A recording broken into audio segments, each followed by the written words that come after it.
द्वापर युग की बात है। ब्रह्म नदी कहते हैं सरस्वती को। यदि कभी कहा जाए ब्रह्म नदी तो सीधा नाम लेना सरस्वती नदी। और ब्रह्म नदी सरस्वती का एकमात्र ऐसी नदी है पूरे विश्व में जिसका सबसे कम देर तक दर्शन होता है, सबसे कम प्रवाह है। बद्रीनाथ कितने लोग गए? हाथ ऊपर करो भैया। पूरे बिसौली में इतने ही लोग ही बद्रीनाथ गए? बद्रीनाथ से आगे अब की बार, अब तो कपाट बंद हो गए, पर अब जब कपाट खुले बद्रीनाथ भगवान के, इस बार प्रयास करना, जो लोग हाथ ऊपर नहीं किए सब जाना। हाँ लाला देख लियो, बैठ जा। इस कथा के फलस्वरूप हमारी आज्ञा मान करके अगली साल आप सब बद्रीनाथ जरूर जाना, जो नहीं गए। व्यक्ति को बद्रीनाथ जरूर जाना चाहिए, उसके पीछे कारण है, सुना देते हैं। ये बद्रीनाथ जो है ना, ये हिमालय पर सबसे व्यवस्थित स्थान है। केदारनाथ भगवान, अभी केदारनाथ जी जहां विराजते हैं, ये केदारनाथ भगवान का स्थान नहीं है। केदारनाथ भगवान महादेव का विराजमान होने वाला स्थान तो बद्रीनाथ ही है। वो बद्रीनाथ में ही रहते थे। सब लोग इधर देखो, सावधानी से सुनो, हम सुनाते हैं। तो एक बार की बात है, महादेव से जाकर के भगवान नारायण ने, शंख चक्र गदा पद्मधारी श्रीमन नारायण भगवान ने जाकर के कहा कि हमको हिमालय पर कोई स्थान बता दीजिए, हम वहां रहकर के भजन करना चाहते। तो महादेव तो भगवान से बहुत प्रेम करते हैं। महादेव बोले कोई तप वप नहीं करना आपको, तप करने के लिए हम बैठे हैं, तप करने के लिए इतने सारे ऋषि जन सब हैं, आप तो प्रेम से विराजो वैकुंठ में, आप तप करेंगे हमको स्वीकार नहीं। प्रेमी अगर कठिनाइयां पालन करे तो दूसरे प्रेमी से देखा नहीं जाता। महादेव ने मना किया, आप तप नहीं करेंगे, आप तो ऐसे ही बैठे रहो।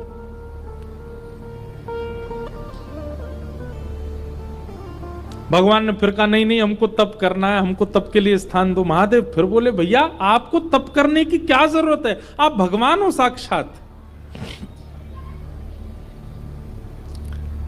महादेव ने कोई स्थान प्रदान नहीं किया, पूरा हिमालय महादेव का है, उनकी आज्ञा के बिना कैसे जाएं।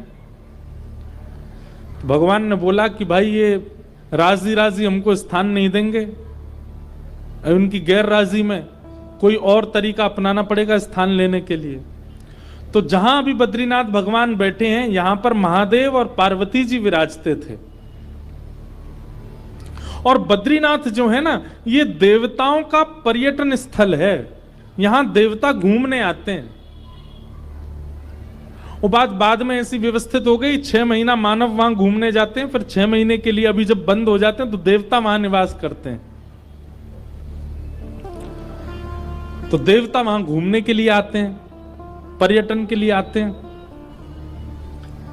तो वहीं आपने देखा होगा कि बद्रीनाथ भगवान मंदिर के ठीक नीचे तप्त कुंड है, जहां माइनस टेम्परेचर में भी इतना गर्म जल अपने आप पहाड़ों से आता है कि उसमें लोग स्नान करते हैं तप्त कुंड में। तो महादेव और श्री पार्वती जी नित्य तप्त कुंड में स्नान करने के लिए जाया करते थे ब्रह्म मुहूर्त में। एक दिन महादेव और पार्वती जी दोनों गए तप्त कुंड में स्नान करने, तभी देखा कि नन्हा सा बालक तप्त कुंड के बगल में सोया है और रो रहा है। पार्वती जी देख करके घबरा गई। जैसे ही बालक को उठाने गई, महादेव बोले रुक जाओ, ये कोई मायावी बालक लगता है, इतने विशाल पर्वतों के बीच में तप्त कुंड के पास ये नन्हा सा बालक यहां कैसे आ गया?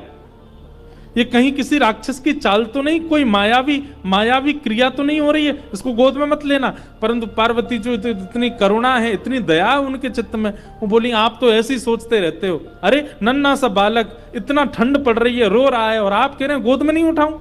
तुरंत पार्वती जी ने गोद में उठा लिया, कंबल में लपेट लिया, बालक को हृदय से लगाया। अरे इतनी रात्रि, इतना ठंड पड़ रही है और ये बालक ऐसे उघारा सा बैठा है। महादेव बोले हमको समझ नहीं आ रहा है, लग रहा है कोई तो गड़बड़ी है। पार्वती जी बोली अब आप सोचते रहो, हम तो, हमारे हृदय का वात्सल्य भाव है, हम तो इस बालक को ऐसे नहीं छोड़ सकते। और पार्वती जी गई और उस बालक को ले जा करके उस स्थान पर बिठा दिए जहां महादेव और पार्वती बैठते हैं। महादेव बोले जल्दी करो, स्नान का समय हो गया है, ब्रह्म मुहूर्त का काल है, हमको और भी नित्य कर्म करने, जल्दी चलो स्नान करके अपना निवृत्त हो। पार्वती जी बोली ये बालक अकेले छोड़ के जाएंगे, रोएगा, इसको खेलने के लिए कुछ खिलौना देने पर, यहां बद्रीनाथ में कहां खिलौने आए। तभी वहां बेर का वृक्ष है, बेर को ही संस्कृत में बदरी कहते हैं, बदरी फल।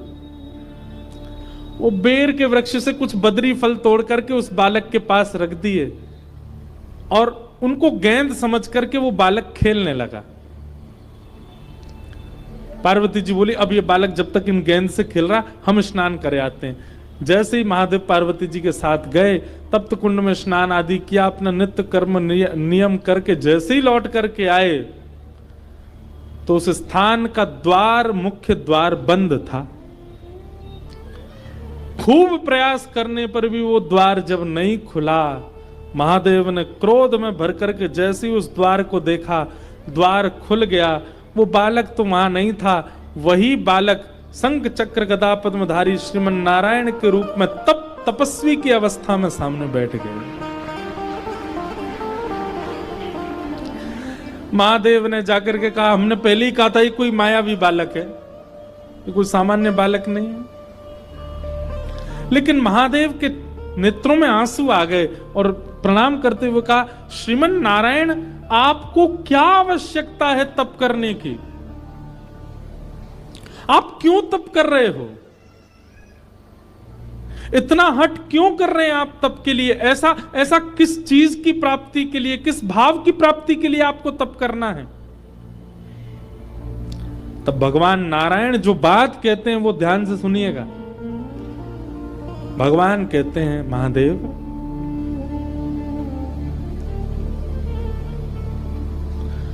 कर्म की पत्नी का नाम है तपस्या। आप लोग सारे शास्त्र उठा करके देख लीजिए, कलयुग से पहले जितने भी युग हैं उन युगों में चाहे दैत्य हो, चाहे ऋषि हो, चाहे महापुरुष हो, चाहे मानव हो, तप सबने किया। रावण भी तपस्या करने गया था, हिरण्यकश्यप भी तपस्या करने गया था, हिरण्याक्ष भी तप करने गया था, कंस भी तपस्या करने गया था। इसका मतलब क्या है, अन्य युगों में आप कितने भी कर्म कर लो, जब तक आप तप नहीं करोगे आपको कर्म का फल नहीं मिलेगा, क्योंकि कर्म की पत्नी का नाम है तपस्या। बिना तप किए कर्म फल नहीं देता।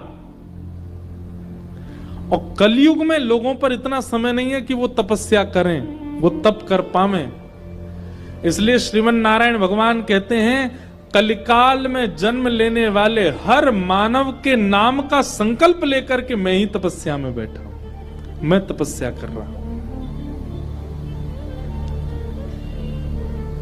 मेरा, आपका, हम सब का नाम लेकर के श्री बद्रीनाथ भगवान ही तपस्या में बैठे।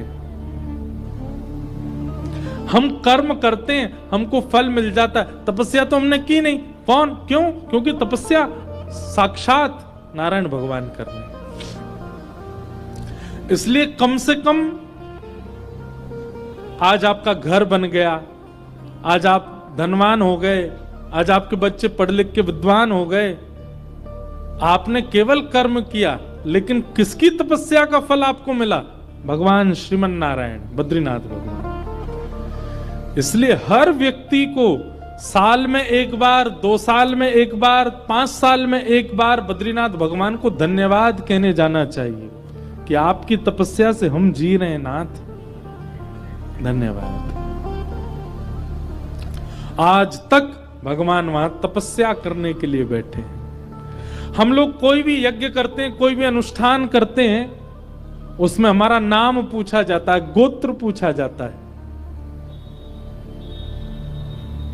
इंद्रेश शर्मा नामनो हम, भारद्वाज गोत्र उत्पन्नो हम, सपरिवारो हम, सकुटुंबो हम।